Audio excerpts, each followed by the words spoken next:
नमस्कार दोस्तों, एक बार फिर आपका स्वागत है एम साइंस क्लासेस चैनल के अंदर। अपना चैप्टर चल रहा था सॉल्यूशन और लास्ट क्लास के अंदर अपन ने सॉल्यूशन के ऊपर चर्चाई की थी और उसके अंदर अपन ने सबसे पहले बात की थी कि सॉल्यूशन होता क्या है, होमोजीनियस मिक्सचर क्या होता है। इसके बाद अपनी चर्चाई हुई थी types of solution, classification of solution के ऊपर। एंड क्लासिफिकेशन ऑफ सॉल्यूशन में अपन ने सबसे पहले क्लासिफिकेशन किया था on the basis of amount of solute, solute की अमाउंट के बेस पर। और हमने देखा था कि सॉल्यूट की अमाउंट के बेसिस पर जो सॉल्यूशंस होते हैं उसमें से एक डाइल्यूट सॉल्यूशन होता है, एक कंसंट्रेट सॉल्यूशन होता है, एक अनसैचुरेटेड सॉल्यूशन होता है, एक सुपर सैचुरेटेड और एक दूसरा सैचुरेटेड सॉल्यूशन अपन ने देखा था। विद एक्सपेरिमेंट अपन ने सारी बातें की थी। तो उसी कड़ी को अपन आगे लेके चलते हुए आज की क्लास में अपन बात करेंगे क्लासिफिकेशन ऑफ सॉल्यूशन के अंदर सेकंड क्लासिफिकेशन। और जो सेकंड क्लासिफिकेशन अपना रहेगा वो मोस्ट इंपोर्टेंट है और मोस्ट इंपोर्टेंट इसलिए है क्योंकि 12th क्लास के अंदर डायरेक्ट क्वेश्चन यहां से आएगा। तो सेकंड क्लासिफिकेशन रहेगा on the basis of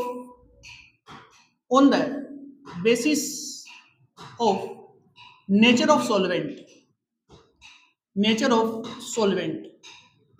solvent की नेचर के बेसिस पर अपन आज सॉल्यूशन की बातें करेंगे।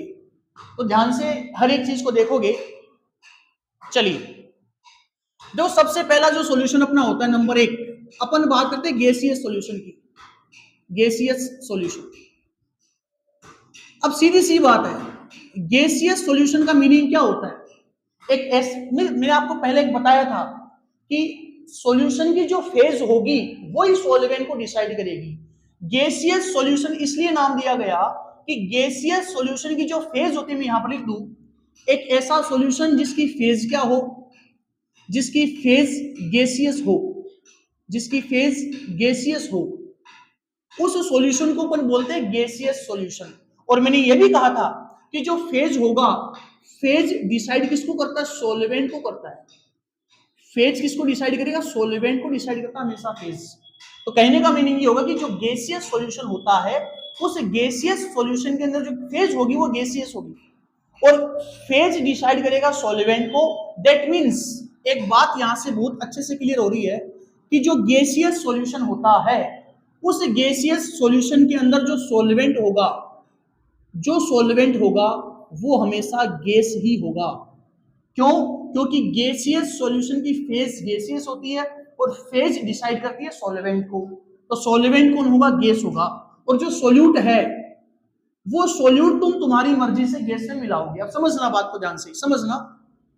अगर मान लो मैंने इस गैस के अंदर गैस को डिसोल्व कर दिया, गैस के अंदर गैस को डिसोल्व किया, तो मेरे पास जो सॉल्यूशन बनेगा उसके अपन एग्जांपल अगर अपन देखें तो बेटा उसका एग्जांपल होगा N2 + O2। गैस के अंदर गैस का सॉल्यूशन बन रहा है N2 + O2 और याद रखना इसके अंदर जो N2 होगा वो एज ए सॉल्वेंट काम करेगा। क्यों? अब देखो बात समझना। सर N2 + O2 के मिक्सचर का फेज जो होगा वो तो गैसियस होगा, बात समझ में आ रही है, लेकिन यहाँ पर N2 भी गैस है और यहाँ पर O2 भी गैस है। तो हमें डिसाइड कैसे करना कि N2 सॉल्वेंट होगा कि O2 सॉल्वेंट होगा। तो कहने का मीनिंग ये होगा कि N2 + O2 का जो मिक्सचर बनता है उस N2 + O2 के मिक्सचर के अंदर जो N2 होगा वो एज ए सॉल्वेंट इसलिए वर्क करता है क्योंकि उसके अंदर लगभग अगर अपन बात करें कि जो N2 होगा वो 78% सॉल्यूशन के अंदर प्रेजेंट होता है। मतलब सबसे ज्यादा अमाउंट में N2 यहाँ पर प्रेजेंट होगा। तो यहाँ पर N2 एज ए सॉल्वेंट और O2 एज ए सॉल्यूट यहाँ पर वर्क करता है। तो N2 + O2 एक प्रकार का गैस इन गैस सॉल्यूशन हो गया। और भी एक अपन बात करें तो एयर भी एक प्रकार का गैस प्लस गैस का सॉल्यूशन ही होता है। चलिए, इसके बाद सेकंड एग्जांपल देखो। अगर मान लो मेरे पास गैस एक सॉल्वेंट है और इस गैस के अंदर अगर मैं लिक्विड को डिसोल्व करता हूं तो जरा दिमाग लगाओ कि सर गैस के अंदर लिक्विड डिसोल्व हो रहा है। गैस के अंदर लिक्विड अगर डिसोल्व होगा तो इसके अंदर सबसे पहली बात, इसके अंदर सॉल्वेंट कौन होगा और इसके अंदर सॉल्यूट कौन होगा। जैसे मान लो अपने पास एक सिंपल सा एग्जांपल अगर अपन बात करते हैं, फॉर एग्जांपल अपने पास एक एग्जांपल आया क्लोरोफॉर्म + नाइट्रोजन गैस। तो इस क्लोरोफॉर्म + नाइट्रोजन गैस के अंदर जो नाइट्रोजन होता है ये हमेशा मोर परसेंटेज में प्रेजेंट होगा और क्लोरोफॉर्म लेस परसेंटेज में प्रेजेंट होता है। तो क्लोरोफॉर्म यहाँ पर एज ए लिक्विड होगा और N2 यहाँ पर एज ए गैस होगा। तो क्लोरोफॉर्म प्लस नाइट्रोजन का जो मिक्सचर है वो एक प्रकार से लिक्विड गैस के अंदर लिक्विड का एग्जाम्पल होगा। कहने का मतलब इस गैस के अंदर अपन लिक्विड को डिसोल्व कर रहे हैं, दैट मींस नाइट्रोजन गैस के अंदर अपन डिसोल्व करेंगे क्लोरोफॉर्म को। So it is example of liquid in gas, liquid in gas इसका एग्जांपल। चलिए इसके बाद में अपन बात करते हैं, मान लो अपने पास सॉल्वेंट कौन है, गैस है, और इस गैस के अंदर अगर मैं सॉलिड को डिसोल्व कर रहा हूं, गैस के अंदर सॉलिड को अगर अपन डिसोल्व करें तो इसका एक बहुत अच्छा सा एग्जांपल अगर अपन बात करते हैं तो बहुत शानदार एग्जांपल इसका रहेगा स्मोक, धुआं जिसकी अपन बात करें। आपको सबको पता है धुआं जो होता है, धुएं के अंदर कार्बन के पार्टिकल्स होते हैं, तो कार्बन के particles as a solid, that means as a solute work करते हैं, और जो गैसेस होती है वो एज ए गैस मतलब सॉल्वेंट की तरह बिहेव करती है। तो smoke is example of solid in gas, solid in gas का एग्जांपल होगा स्मोक। अपन और भी इसके अंदर कुछ बातें कर सकते हैं, इसके अंदर लिक्विड इन गैस के अंदर अपन और भी चर्चा कर सकते हैं। लिक्विड इन गैस के अंदर अगर अपन एग्जांपल की बात करते हैं तो सबसे बड़ी एग्जांपल है फोग हो गया। अब फोग के अंदर क्या होता है, फोग के अंदर याद रखना एयर जो होता है उस एयर के अंदर वाटर ड्रॉप्स होती है, वाटर की ड्रॉप्स होगी, वाटर ड्रॉप्स, एयर के अंदर वाटर ड्रॉप्स होती है। तो फोग भी एक प्रकार का एग्जांपल है किसका, लिक्विड इन गैस का एग्जांपल। स्मोक इंपॉर्टेंट है, याद रखोगे, स्मोक किसका एग्जांपल, सॉलिड इन गैस का। तो आई थिंक आपको समझ में आया होगा कि गैसीय सॉल्यूशन क्या होता है।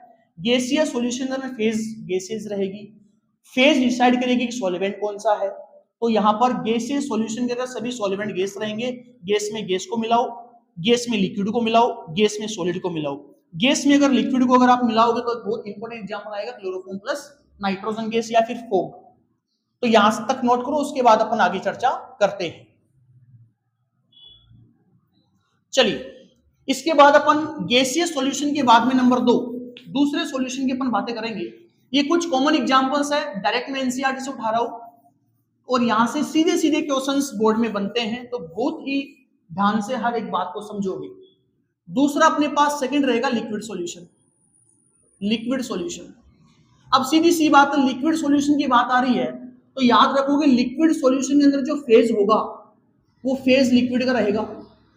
अगर फेज लिक्विड है तो सीधी सी बात है सॉल्वेंट कौन होगा, सॉल्वेंट अपने पास लिक्विड होगा।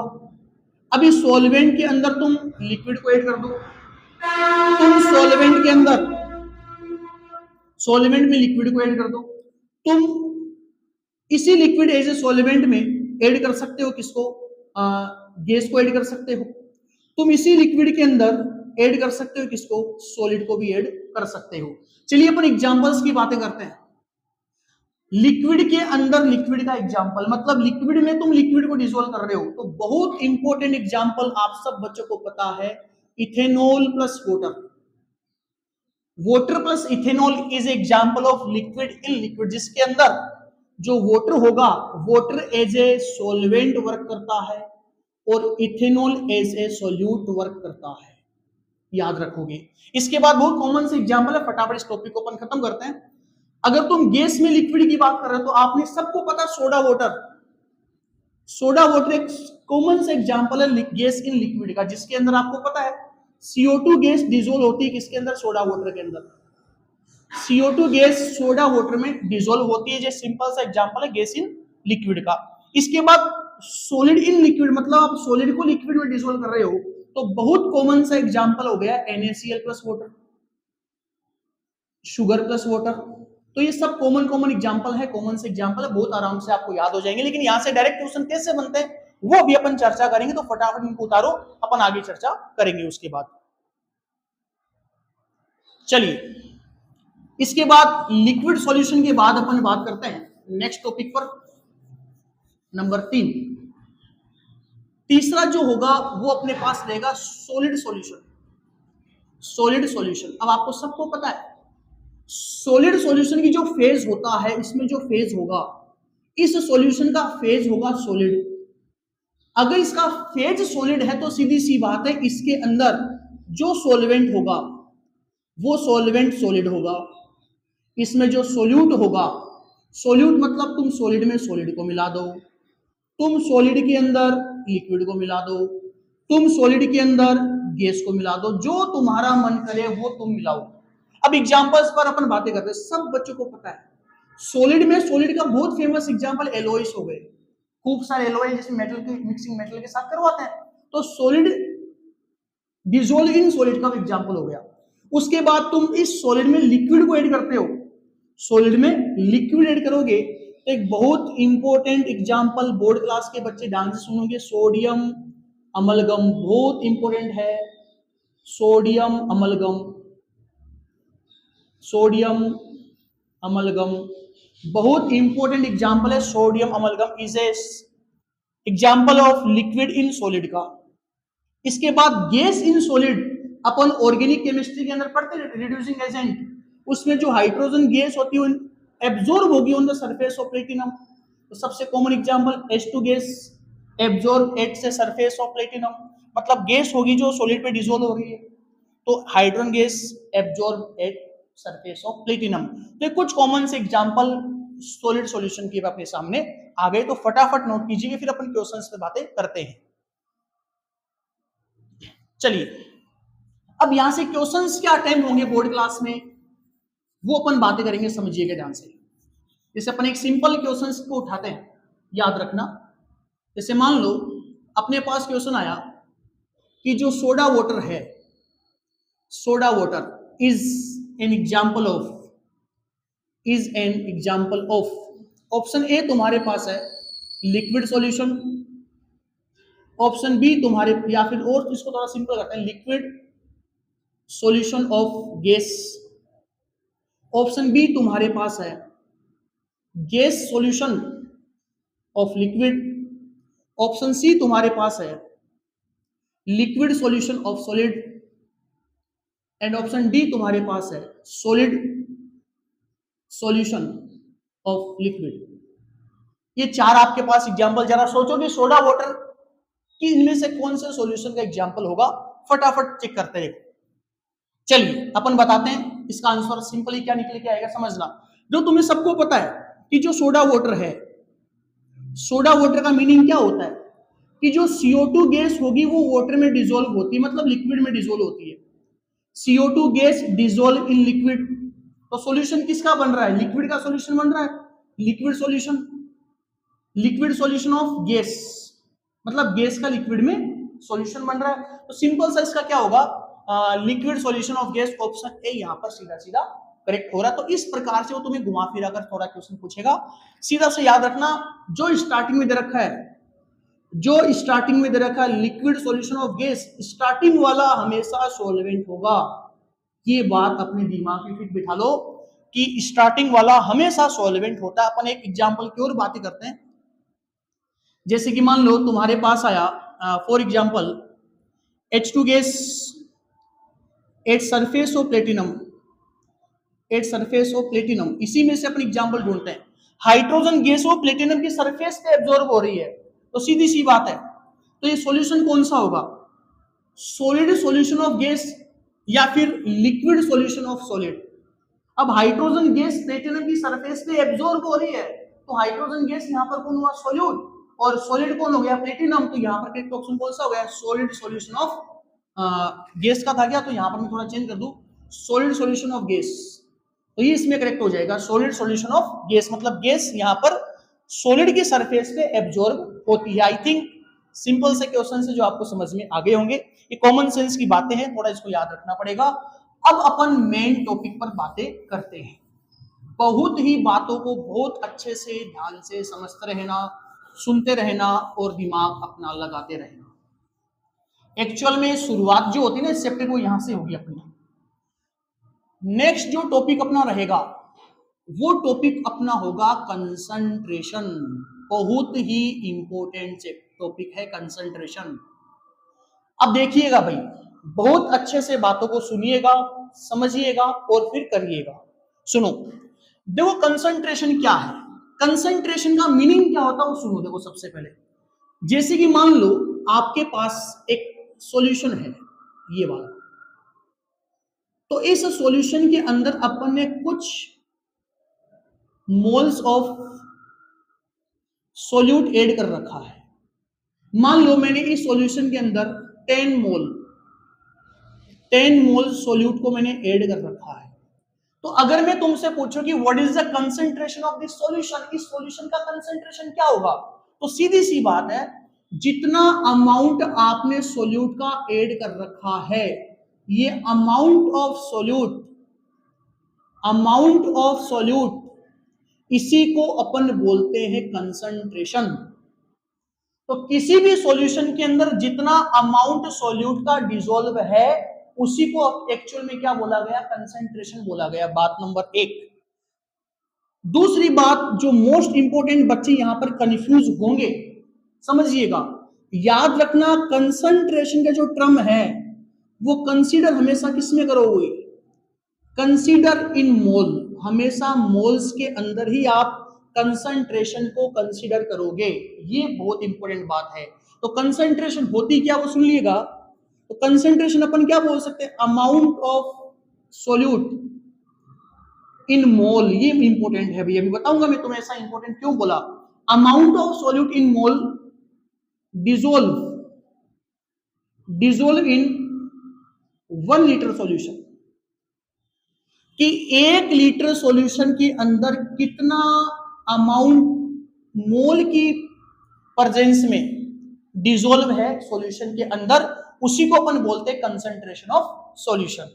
तो इसका यूनिट क्या निकल कर आया, इसका यूनिट होगा कितना मोल डिसॉल्व है किसमें, कितने लीटर सॉल्यूशन में, तो यूनिट हो गया मोल पर लीटर। बात को समझिएगा ध्यान से।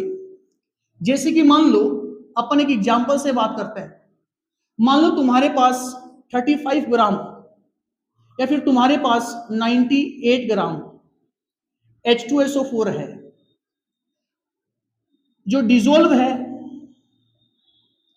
9, या फिर यूं समझ लो 98 ग्राम H2SO4 and you 36 gram H2O। सबसे पहले अपन सिंपल एक बात करते हैं, 98 ग्राम तो H2SO4 है और 36 ग्राम H2O है, ये आपस में एक मिक्सचर बना हुआ है। तो अगर मैं तुमसे पूछूं तुम कंसंट्रेशन किसके बेसिस पर बताओगे, वाटर के बेस पर बताओगे कि H2SO4 के बेस पर बताओगे? क्यों? क्योंकि मैंने बोला कि अमाउंट ऑफ सोल्यूट, तो तुम्हें पहले पता होना चाहिए कि सोल्यूट इनमें से कौन सा है, सोल्यूट H2SO4 है कि सोल्यूट वाटर है। सर यहां पर तो H2SO4 ज्यादा अमाउंट में दिख रहा है, और आपने बताया था कि जो ज्यादा अमाउंट में होगा वही तो अपना सॉल्वेंट होता है, और जो कम अमाउंट में होगा वो सोल्यूट है। तो अगर मैं अमाउंट के बेस पर बेटा जी बात करता हूं, मैं तो नहीं, आप सोचोगे इस बात को कि अगर आप अमाउंट के बेसिस पर देख रहे हो तो H2SO4 तुम्हें सॉल्वेंट नजर आ रहा है क्योंकि ज्यादा अमाउंट में, और वाटर तुम्हें सोल्यूट नजर आ रहा है क्योंकि कम अमाउंट में। लेकिन ना, मैंने बोला कि सोल्यूट इन मोल्स, मतलब जब भी तुम कंसंट्रेशन की बात करते हो, और कंसंट्रेशन का मतलब तुम्हें सोल्यूट को देखना, अमाउंट ऑफ सोल्यूट को देखना है। कंसंट्रेशन में तुम्हें अमाउंट ऑफ सोल्यूट को देखना है, और अमाउंट ऑफ सोल्यूट ग्राम में नहीं देखते कभी भी, याद रखना। अमाउंट ऑफ सोल्यूट कभी भी ग्राम में कंसीडर नहीं करते, अमाउंट ऑफ सोल्यूट हमेशा कंसीडर करेंगे मोल के अंदर। तो अगर आपको मोल का थोड़ा सा नॉलेज है, मोल इक्वल टू होता है मास पर मोलर मास। तो अगर मैं H2SO4 का मोल निकालता हूं तो H2SO4 का मोल कितना आएगा, मास 98, और H2SO4 का मोलर मास आपको सबको पता, हाइड्रोजन का 2 होता है, सल्फर का 16 दूनी 32 होता है 32, और ऑक्सीजन का 64 होता है 64 32 2 98 अपॉन 98 इक्वल टू 1, मतलब यहाँ पर H2SO4 का 1 मोल प्रेजेंट है। अगर मैं बात करता हूँ वाटर की, तो वाटर का मास दे रखा 36, और वाटर का मोलर मास इसका 2, इसका 16 18, इसके 2 मोल प्रेजेंट है। तो बताओ यहां पर अगर मैं बात करता हूं मोर अमाउंट में कौन दिखा, सर मोर अमाउंट में दिखा अपना कौन, वाटर। तो वाटर यहां पर हो गया कौन, वाटर यहां पर हुआ है सॉल्वेंट, और H2SO4 यहां पर हुआ सॉल्यूट। तो इस बात का भी थोड़ा सा ध्यान रखोगे कि वाटर यहां पर एज ए सॉल्वेंट का काम कर रहा है क्योंकि इसके मोल ज्यादा है, और H2SO4 भले इसका मास ज्यादा लेकिन इसका मोल कम है, इसका मोल कम है, तो ये एज ए सोल्यूट का काम कर रहा है और ये एज ए सॉल्वेंट का काम करता है। आई थिंक आपको ये सारी कहानी समझ में आ गई होगी। तो कंसंट्रेशन का मीनिंग होता है कि कितना मोल सॉल्यूशन में प्रेजेंट है किसका, सॉल्यूट का। सॉल्यूट के मोल को अपन क्या बोलते हैं, कंसंट्रेशन ऑफ सॉल्यूशन बोलते हैं। और कभी यहां पर कंफ्यूजन हो तो हमेशा जिसके ज्यादा मोल होगा वो ये सॉल्वेंट की तरह काम करता है। फटाफट इसको नोट करो, फिर अपन आगे की चर्चा करेंगे। चलिए अब अपन कंसंट्रेशन की टर्म्स को देखते हैं। कंसंट्रेशन कौन कौन सी होती है, कितने टाइप की कंसंट्रेशन की टर्म्स होती है, चलिए बातें करते हैं, आगे चर्चा शुरू करेंगे। चलिए भाई, कंसंट्रेशन की टर्म्स कौन कौन सी होगी सुनिएगा। देखो सबसे पहली जो टर्म्स है कंसंट्रेशन की, वो अपना होता है मास परसेंटेज। मास परसेंटेज इसको अपन small W upon capital W से रिप्रेजेंट करेंगे। दूसरा अपने पास होगा वॉल्यूम परसेंटेज, इसको अपन small V upon capital V से लिखेंगे। तीसरा अपना होगा mass volume percentage, mass volume small W upon capital V. इसके बाद अपना होगा मोलरिटी, मोलरिटी इसको कैपिटल एम से लिखेंगे। इसके बाद अपने पास में होगा मोलेलिटी, मोलेलिटी स्मॉल एम से लिखो। इसके बाद अपने पास में होगा मोल फ्रैक्शन, मोल फ्रैक्शन जिसको अपन काई से लिखते हैं। अपन थोड़ा इसमें इंक डाल दें मार्कर के अंदर, यहां तक एक बार आप नोट करो, तब तक अपन इंक वगैरह डाल के सिस्टम को तैयार करते हैं। और आने वाले समय में आपको 1 या 2 दिन में एकदम क्लीन बोर्ड मिलेगा। अभी इससे काम चलाओ थोड़ा सा। चलिए मोल फ्रैक्शन में थोड़ा सा ही लिख दो इसको, मोल फ्रैक्शन। मोल फ्रैक्शन अपना काई हो गया। मोल फ्रैक्शन के बाद नेक्स्ट टर्म अपने पास में होगी कौन सी, नॉर्मेलिटी, नॉर्मेलिटी एन से करेंगे। इसके बाद अपने पास में होगा फॉर्मेलिटी, फॉर्मेलिटी। इसके बाद अपने पास होगा पार्ट पर मिलियन, पीपीएम। तो इतनी सारी टर्म्स अपन कंसंट्रेशन के ऊपर देखेंगे। ये सब कंसंट्रेशन की टर्म्स होती है, तो फटाफट इनको नोट करो, फिर अपन हर एक टर्म्स पर बहुत ही डिटेल में बातें करेंगे। नोट कीजिएगा इसको। चलिए भाई, शायद इसको आपने नोट कर लिया होगा। बातें शुरू करते हैं। सबसे पहला number 1 mass percentage. Mass percentage, mass percentage को अपन small W upon capital W से रिप्रेजेंट करेंगे। अब बात को थोड़ा सा ध्यान से सुनिएगा, याद रखना, मैं यहां पर साइड में लिख दूं, यहां अपन थोड़े कोने में बातें करते हैं। जो स्मॉल लेटर होगा, स्मॉल लेटर हमेशा सोल्यूट के बारे में बातें करेगा, ध्यान से समझना। और जो कैपिटल लेटर होता है, कैपिटल लेटर हमेशा सॉल्यूशन के ऊपर बातें करेगा। इस बात को दिमाग में बिठा लो। अब बात को सुनो, स्मॉल कौन, स्मॉल डब्ल्यू, स्मॉल डब्ल्यू तो किसकी बात कर रहा है, सॉल्यूट की। तो ये तो अपने पास हो गया सॉल्यूट। और कैपिटल डब्ल्यू किसकी बात करेगा, सॉल्यूशन की। ये हो गया बेटा जी सॉल्यूशन। तो solute and solution, I think समझ में आ रहा होगा। डब्ल्यू का मतलब हो गया वेट या मास, तो weight of solute and weight of solution. तो बड़ा आराम से फॉर्मूला बन गया अपना। याद रखना, स्मॉल लेटर बताएगा किसको, सॉल्यूट को, और कैपिटल लेटर बताएगा सॉल्यूशन को।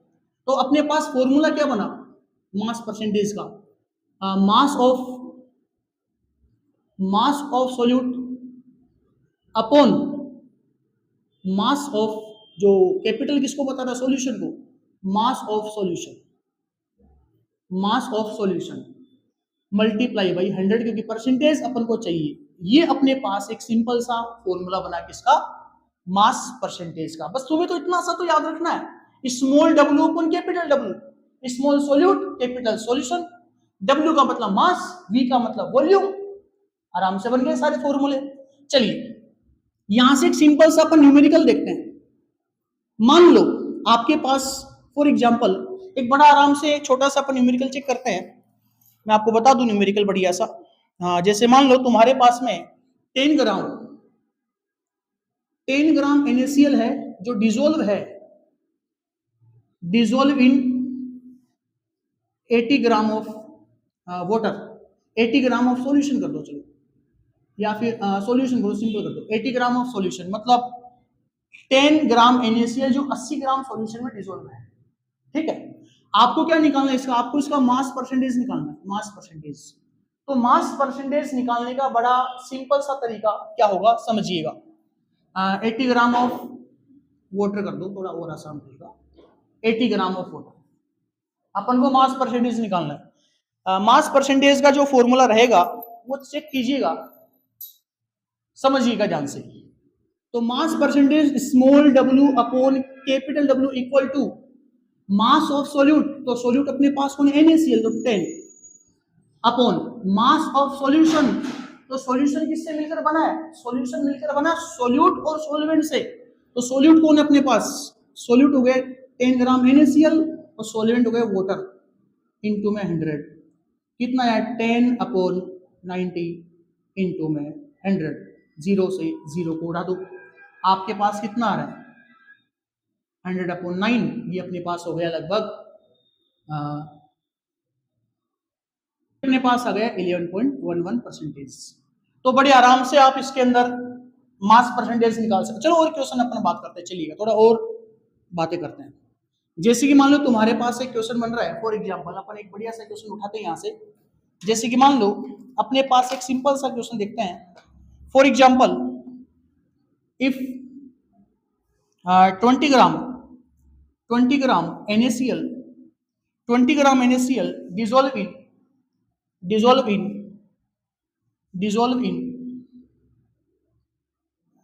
in 80 ml water, 80 ml solution करते हैं, 80 ml solution. If density of solution is 1.2 ग्राम पर ml,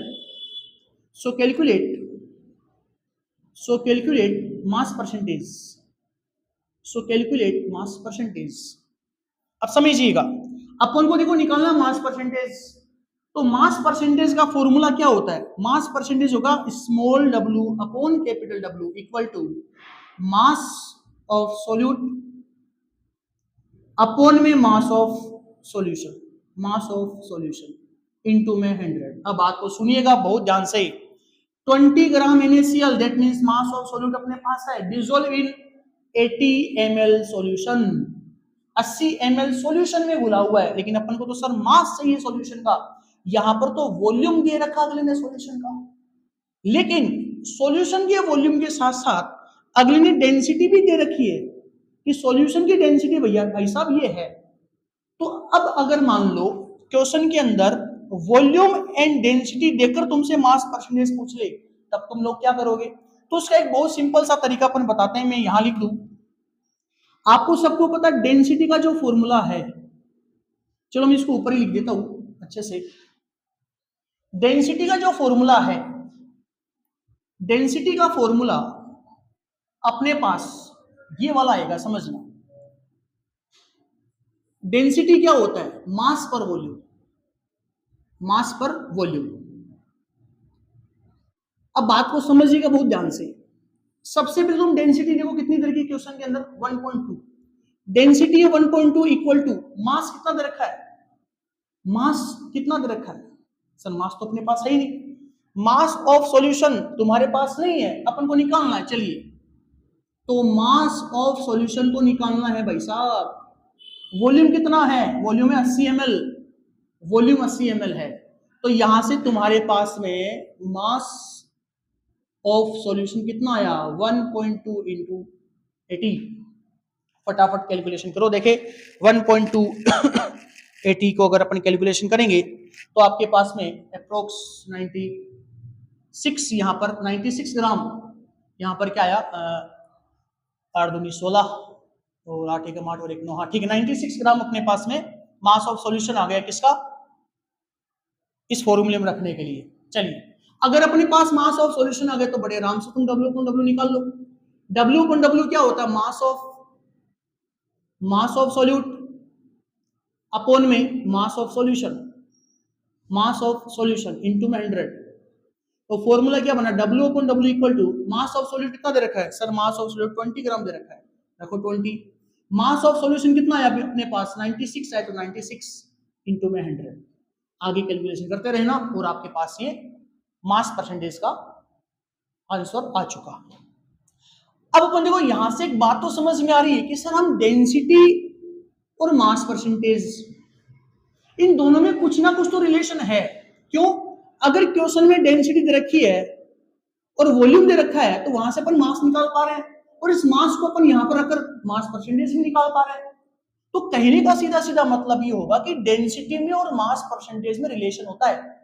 तो अब मैं आपको एक बहुत आसान सा और सिंपल सा एक फॉर्मूला दे रहा हूं, उस फॉर्मूले के द्वारा तुम बड़े आराम से बिना कोई डेंसिटी का फॉर्मूला अप्लाई किए बिना सीधी सीधी वैल्यू रखकर मास परसेंटेज निकाल सकते हो। कब? अगर सवाल में तुम्हारे पास डेंसिटी दे रखी है और वॉल्यूम ऑफ सॉल्यूशन दे रखा है तो एक बहुत कमाल की तुम लोग हेडिंग लगाओगे, बहुत ही कमाल की तुम लोग एक हेडिंग लगाओगे, relation between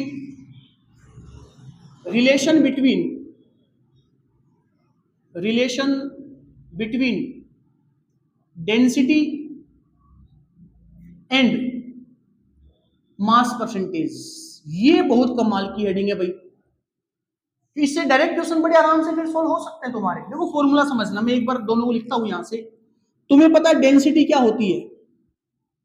density equal to मास पर वॉल्यूम होता है, मास पर वॉल्यूम और मास पर volume and volume mass equal to क्या आया? मास ऑफ सॉल्यूशन की बात करो, चलो mass of solution, density of solution. Mass of solution क्या आया तुम्हारे पास में? मास ऑफ सॉल्यूशन आया अपने पास में density into volume. Mass of solution क्या है? Density into volume. एंड तुम्हारे पास में मास परसेंटेज क्या होता है?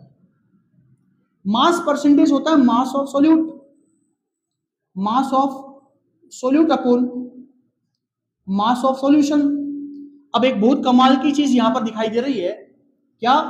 कि अगर मैं मास ऑफ सॉल्यूशन की वैल्यू ये वाली पुट कर दूं, मास ऑफ सॉल्यूशन क्या होता है? Density into volume.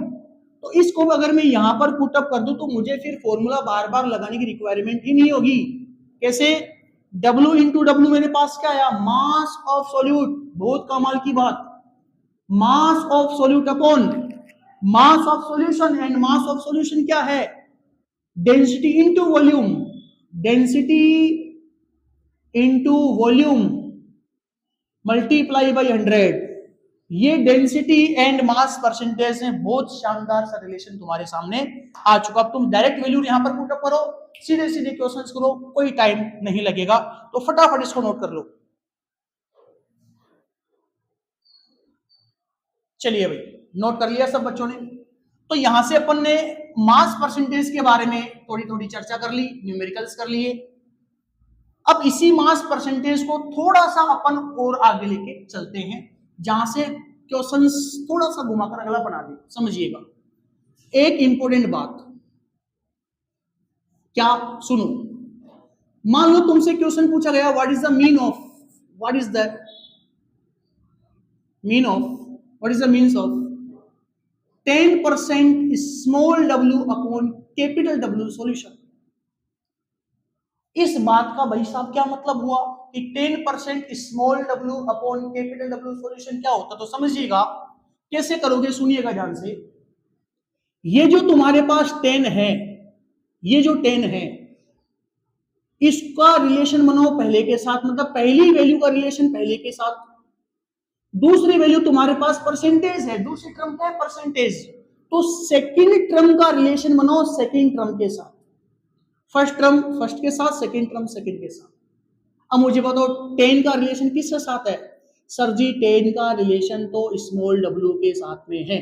चलिए, तो स्मॉल w तुम्हारे पास कौन है? सॉल्यूट। स्मॉल w को अपन सॉल्यूट बोलते हैं, अभी मैंने बताया था। तो तुम्हारे पास क्या बना? 10 ग्राम सॉल्यूट। कौन है भाई साहब? 10 ग्राम सॉल्यूट है। परसेंटेज का मतलब क्या होता है भाई साहब? परसेंटेज का मतलब 100 ग्राम, क्योंकि w की बात कर रहे हैं। और कैपिटल W दे रखा है, सेकंड का टर्म सेकंड के साथ, तो कैपिटल का मीनिंग होता है सॉल्यूशन। तो तुम्हारे पास 100 ग्राम कौन हो गया? सॉल्यूशन हो गया। तो बड़ी आराम से समझ में आ गई हुई कहानी की पहले का रिलेशन पहले के साथ, परसेंटेज का रिलेशन दूसरों के साथ, तो आराम से काम हो जाएगा। तो 10 स्मॉल w मतलब 10 ग्राम सॉल्यूट परसेंटेज कैपिटल डब्ल्यू मतलब 100 ग्राम सॉल्यूशन। तो बड़े आराम से कहानी समझ में आ रही है। सर सॉल्वेंट कितना होगा, अभी बताता हूं सॉल्वेंट कितना होगा। अरे भाई साहब सॉल्यूशन से सॉल्यूट को हटा दो, अगर मैं सॉल्यूशन से सॉल्यूट हटा दूंगा तो क्या बचेगा, सॉल्वेंट। तो 100 में से 10 ग्राम हटा दो तो सॉल्वेंट कितना हो गया, 90 ग्राम। ये लो, आई थिंक कहानी समझ में आ गई होगी। चलिए एक एग्जाम्पल और देता हूं। मान लो तुम्हारे पास में ये पूछा गया 35% NaCl सॉल्यूशन। तो 35% NaCl सॉल्यूशन का यहां पर क्या मतलब निकला, तो अभी मैंने कहा था 35% small w upon capital W NaCl solution, ये लिखो भाई NaCl सॉल्यूशन। तो समझना पहले का रिलेशन पहले के साथ, तो 35 ग्राम कौन भाई साहब, सॉल्यूट, समझ में आ गया। दूसरे का रिलेशन दूसरे के साथ, दूसरा कौन 100 ग्राम, बड़ा वाला सॉल्यूशन को बताता है, तो 100 ग्राम सॉल्यूशन हो गया। सॉल्यूट तुम्हारे पास में कौन, NaCl। तो कहने का सीधा सीधा मतलब हुआ कि 35 ग्राम NaCl, 35 ग्राम NaCl घुला हुआ है किसमें, 100 ग्राम सॉल्यूशन में। 35 ग्राम NaCl 100 ग्राम सॉल्यूशन में घुला हुआ है। तो आई थिंक इस क्लास के अंदर आपको बड़े आराम से मास परसेंटेज समझ में आया होगा। नेक्स्ट क्लास में upon volume percentage, mass volume percentage, molarity तक बातें करेंगे। तब तक के लिए बने रहिएगा एम साइंस क्लासेस के साथ, और चैनल को लाइक शेयर और सब्सक्राइबर करते रहिएगा। Thank you so much.